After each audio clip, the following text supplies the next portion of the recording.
Hi, my name is Ashish, and in this video we will learn how to use Azure Rbac or role-based access control to manage access to the Azure resources. Through this video, we will make sure that you are able to verify the access to resources for yourself and others in your team. You will have to use the Azure Rbac to grant access to your resources to your team members and then view the activity logs of Azure Rbac changes. So I'll just quickly log on to the portal and take it from there. Alright, I'm logged on to the portal. So to begin with, if you are working for an organization who is using the cloud, security or securing your Azure resources or cloud resources such as virtual machines, websites, networks, storage is a critical thing to do. As a network administrator or as a cloud or Azure administrator, you will need to ensure that your data and assets are protected, but the users, the employees, your team members should be able to access, or the partners should be able to access those resources to perform their jobs. Azure Rbac is an authorization system in Azure that helps you manage who has access to Azure resources, what they can do with those resources and whether they have access or not. Okay. Consider yourself as a Azure consultant who is working for an engineering firm that specializes in manufacturing of OT devices, right? Now, you have moved workloads and assets to Azure to make collaboration easier across several offices and with your partner companies. You work in the Azure team as a level 1 consultant. Now, you are responsible for keeping the company's assets secure, but still allowing users to access the resources they need. And you know that you've read or you've heard about Azure Rbac, which will help you manage resources in Azure. So what exactly is Azure Rbac? When it comes to identity and access, most companies that are considering using the public cloud are concerned about two things: ensuring that when people leave the organization, they lose access, striking the right balance between autonomy and central governance. Right? So we know the model that we have subscription. I'll show you. This is the subscription that I have. All right. And this is the access control.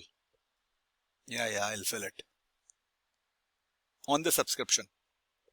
Now, Azure subscription is associated with a single Microsoft Entra directory. Now, there are users, groups, application in that directory who can manage the resources in the Azure subscription. Now, the subscriptions use Microsoft Entra ID for single sign-on and access management. I can anytime extend my on-premise Active Directory to the cloud by using Entra Connect.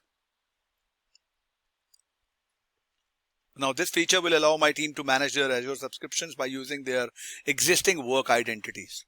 Right? Now, how will Azure Rbac come into the picture? Because it is an authorization system built on Azure Resource Manager that will provide fine-grained access management. How? Let's say I want to add a role assignment, and I can grant the exact access that a team member would need to do their jobs. Now, if you see the role,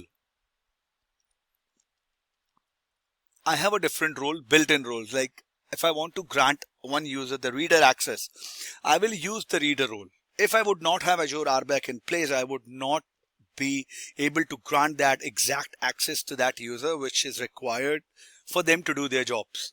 For example, I can use Azure Rbac to let one employee manage virtual machines in a subscription while another manage SQL databases. One is from the compute team, one is from the database team. All right.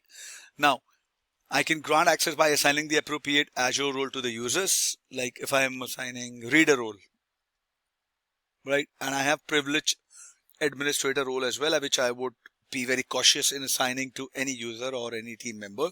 So I would say job function role, I would say reader, and then who are the members on to which I want to assign this role to.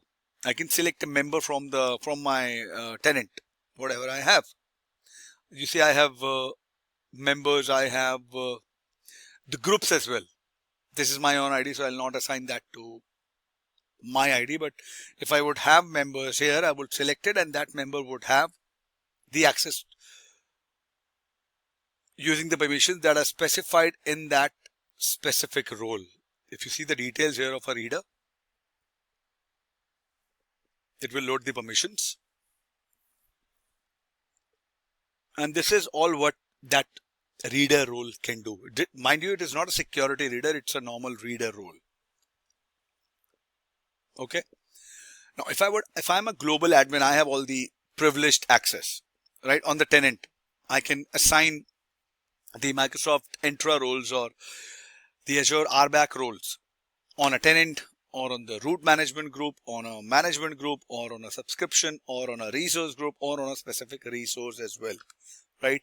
So if in one subscription, this is what I can do with Azure Rbac, right? So if in one subscription, I can allow one user to manage virtual machine and another user to manage virtual networks. I can allow a database administrator to manage SQL databases or group of database administrators. I can allow a user to manage all resources in a resource group. It can be virtual machines, websites, subnets, or another key vault. And I can allow an application to access all resources in a resource group, right? So if you would see, as I shared with you, every resource would have this access control IAM thing, right? So you can click on role assignments. And if you would see, here are job functions roles as well, for which there are no assignments because I've not done that. But if you see the check access here, and if you see, you can view the access or view my access or any other access. I am the owner and the UI, I am the global admin here on this my subscription, and you can check the access for a particular resource as well, right? Let's say if I have my ID, right, it will list the access here.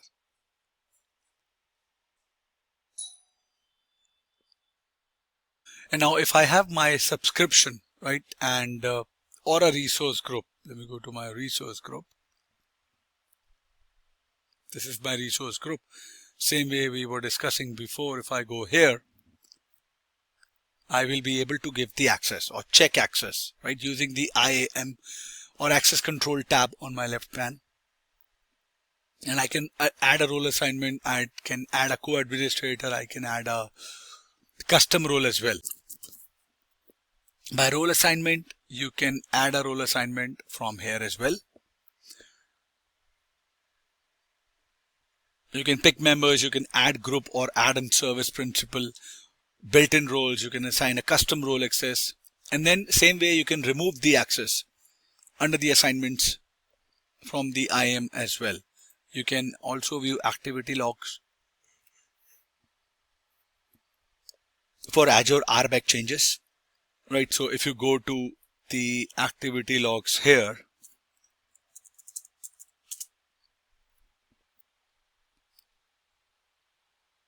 there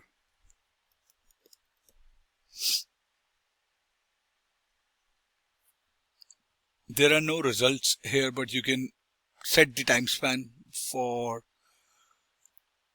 custom. Let's say I want to go back from start time to the last month, right?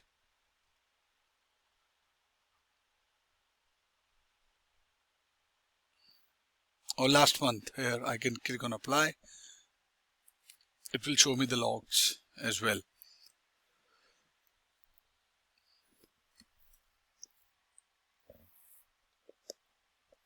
You can add a filter here if you want to add as an operational filter, and you can select to role or whatever operation that you want, and then you can also filter the logs using the add columns features as well, right? So this is what I wanted to discuss about securing your Azure resources with Azure role-based access control. I hope this was informative for all of you. If you need any further information, please mention them in the comment section, or if you have any further queries, please write down those in the comment section, and I'll see you guys in the next video. Thank you. Have a good day.